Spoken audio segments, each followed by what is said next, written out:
Today, after Thanksgiving, I'd like to tell you everyone something that I'm a little thankful for.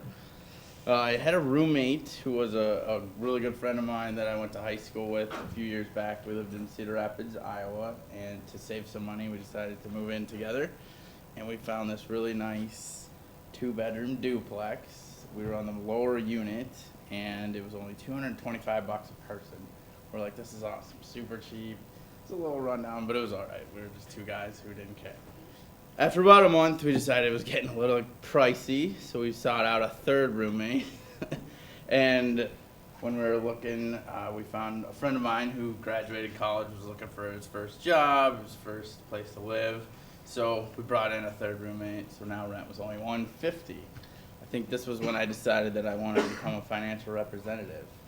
After that, we would hang out in our apartment, and there was a family that lived upstairs. It was Mom Tammy and her kids, and they would just throw. It was almost like a schism between the bottom and the top units. We would be sitting there watching movies and stuff, and they would try to be quiet, I think, but they weren't. It sounded like they would, try to have races, and they'd be like, "Stop on the floor, or let's rip the TV off the wall." or the best one, and I swear they did this because it sounded just like it. Imagine this as a refrigerator. It sounded like they would literally just tip it over for the fun of it. One night, we couldn't take it anymore, so we grabbed the broomstick. We started banging on the ceiling.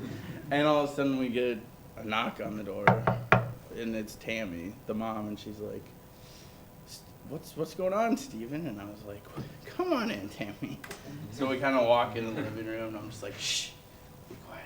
And all of a sudden, I hear the banging on the floor, and the refrigerator tips over again, and I'm like, that's the problem. And she was like, I'm so sorry. But anyways, this is what I'm thankful for, that I no longer live in this 2-bedroom duplex. Thank you.